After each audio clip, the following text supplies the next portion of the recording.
दोस्तों बात कर रहे हैं 1950 ईस्वी की। 1950 में अल्बर्ट आइंस्टाइन, जो अब तक के सबसे महानतम साइंटिस्ट कहे जाते हैं, न्यूयॉर्क में एक बार पत्रकारों से बातचीत हो रही थी। बातचीत में उनसे पूछा गया कि सर बताइए, दिमाग का डेवलपमेंट कितना गुना तक हो सकता है। तो उन्होंने कहा कि अब आने वाले समय में 2 गुना दिमाग का डेवलपमेंट होना ये काफ़ी दुर्लभ है। मैं 3 गुना में से हूँ। उन्होंने कहा, बताया कि मैं 3 गुना में से हूँ, इसीलिए मुझे दुनिया सर्वकालिक महानतम साइंटिस्ट कहती है। तो अगला सवाल पत्रकारों ने पूछा कि आप वर्तमान में 3 गुना में से हैं, आने वाले समय में 2 गुना दुर्लभ होगा, तो जरा बताया जाए कि अतीत में कितने गुना तक डेवलपमेंट दिमाग का हुआ है। उनका जवाब था कि आप एशिया सब कंटिनेंट में, इंडिया एक सब कंटिनेंट है, आज वो भारतवर्ष को लोग इतने उपेक्षा दृष्टिकोण से देखते हैं, वहाँ पर आज से हजारों वर्ष पहले के जो ऋषि मुनि हुआ करते थे, उनके दिमाग का डेवलपमेंट कम से कम 8 गुना और ज़्यादा से ज़्यादा 15 गुना तक मेरे रिसर्च फील्ड में आता है। अब सोचने वाली बात है कि अल्बर्ट आइंस्टाइन के भी दिमाग को अगर एक्स मान लिया जाए तो उनसे भी 5 गुना उस समय उनके रिसर्च फील्ड में ऐसा आता था। मैं कहना ये चाहता हूं कि लोग अगर ऐसा सोचें कि इतना बड़ा हमारी मजबूत विरासत, हमारी इतनी मजबूत विरासत, और हम आज इस पर गौर नहीं कर पा रहे हैं कि हमारा जो पास्ट है ये इतना कुछ है। एक्चुअली में लोग जिन चीज़ों को कर नहीं सकते, जिन चीज़ों को हम कर नहीं सकते हैं खुद से, तो अक्सर हम उस पर यकीन भी नहीं करते हैं कि ऐसा कुछ हुआ होगा, ऐसा नहीं मानते। मैं आपको कुछ बातें बताने जा रहा हूँ। लोग कहते हैं कि बहुत बड़े ये विद्वान हैं। जब मैं बच्चा हुआ करता था तो उस समय में एक इंसान का एवरेज जो उम्र हुआ करता था वो 100 साल। आज दुनिया में 3 लगभग ऐसे देश हैं, जैसे जापान, कोरिया और भूटान, जहाँ पर लोगों का एवरेज उम्र आज भी 100 साल है। 2018 में आपने सुना होगा कि जापान के एक पूर्व प्रधानमंत्री का देहावसान हुआ था और वो मरते समय 116 साल की उम्र में थे। तो मैं आपको एक मुद्दे की तरफ ले जा रहा हूँ जिस पर हमें और आपको सोचना पड़ेगा। हाल फिलहाल में 2007 में एक मूवी आया हुआ था, राकेश रोशन साहब उसको डायरेक्ट किए हुए थे, क्रिस 3। क्रिस 3 में आप देखेंगे कि मानव और जानवर दोनों को मिला करके मानवर रूप दिया गया है। वो भी काफ़ी सिस्टमेटिक तौर पर किया गया हुआ था। मानवर, जानवर और मानव दोनों को कंपोज करके बड़े बड़े जीभ निकाल लेते हैं, ट्रक को खींच लेता है, बिल्डिंग को गिरा देता है। उसको बेहोशी का इंजेक्शन देने के बाद में लेबोरेटरी में उसको ले जाया जाता है और उस पर गहन विचार विमर्श चलता है। और जब वहाँ से लेबोरेटरी से बाहर निकलता है हमारे मेडिकल साइंटिस्ट, तो उस समय जो स्टेटमेंट देते हैं उसको ज़रा आप पॉज करके सुनिएगा।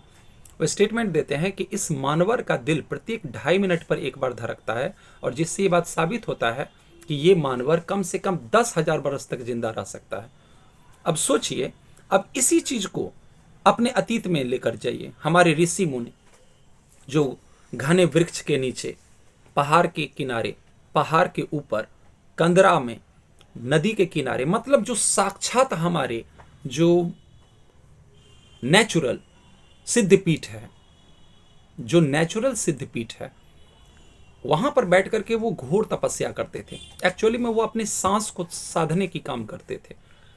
मान लीजिए जैसे हम टॉर्च लेते हैं और उसमें सेल लगाते हैं, बैटरी, और बैटरी को लगाने के बाद उसको अगर ऐसे चलता हुआ छोड़ दिया जाए तो एक सीमित अंतराल तक, जब तक में उस सेल की वैलिडिटी है तब तक वो चलती है। वो डेड, काम डेड। तो उसी तरह से कौन जाने ऐसा रहस्य होगा कि हमारा जन्म लेते ही हमारी धड़कनें फिक्स हो जाती होगी कि इतना धड़कन जब इसका पूरा होगा उस समय ये कोलैप्स कर जाएगा। तो हमारे ऋषि मुनि इतने दिमाग के तेज रहा करते थे कि ना हम इतना धड़कन पूरा होने देंगे, ना हमारी सांसें इतनी पूरी होगी, ना हम इतनी जल्दी मरेंगे।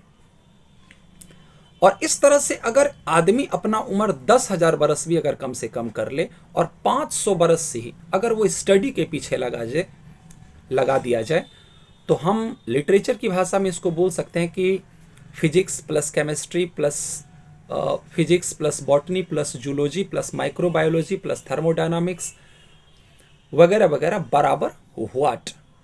तो आजकल विद्वान है कौन, किनके पास में 100 साल की उम्र जब पहले हुआ करता था, अगर अभी आप देखिए तो लोग कहते हैं कि 50 साल के हो गए, अब तो हम अपना ज़िंदगी जी लिए। अब बताइए यार, 50 वर्ष में तो 25 साल रात ही हो गया, अब बाकी बचा 25 वर्ष, उसमें 5 साल तो आदमी का इंसान अकल आते आते लग जाता है, बाकी 20 साल। इस 20 साल में वो कितना टाइम खाएगा, कितना टाइम खेलेगा, कितना टाइम पढ़ेगा और कितने टाइम में वो ऐसा काम कर लेगा कि आने वाली पीढ़ियां उसको भगवान के रूप में याद करेगी। तो ये बहुत ही दुर्लभ चीज़ है और इसको समझने के लिए हमें योगा की तरफ बढ़ना होगा। हमें अपने योग बल के दम पर अपनी वैलिडिटी को बढ़ानी पड़ेगी, मतलब अपनी उम्र को बढ़ानी पड़ेगी। अगर हमने अपना उम्र बढ़ा लिया तो उसके साथ में हम ये अपने बदन की वैलिडिटी को बढ़ाते हुए हम अच्छे से ज्ञान अर्जन कर सकते हैं और उस ज्ञान का इस्तेमाल हम दूसरे क्षेत्रों में कर सकते हैं। अभी आप गौर करते होंगे, फिजिक्स से कोई मास्टर्स डिग्री कर लिए, कोई एक क्षेत्र में आगे बढ़ गए तो हमें दूसरे के बारे में नॉलेज नहीं है। हाँ, कुछ सब्सिडियरी पेपर होते हैं जो हमको सपोर्ट करते हैं, लेकिन हम दूसरी किसी चीज़ के बारे में नहीं जान पाते हैं। इस सब्जेक्ट के बारे में जानते हैं तो उसके बारे में नहीं जानते हैं। जरा सोचिए, हमारे ऋषि मुनि अपनी वैलिडिटी को लॉन्ग टर्म में बढ़ा करके लगभग वो अवेलेबल सारे सब्जेक्ट्स के बारे में वो गौर करते थे और किसी केमिस्ट्री का इस्तेमाल वो अपने जनरल लाइफ में करते थे।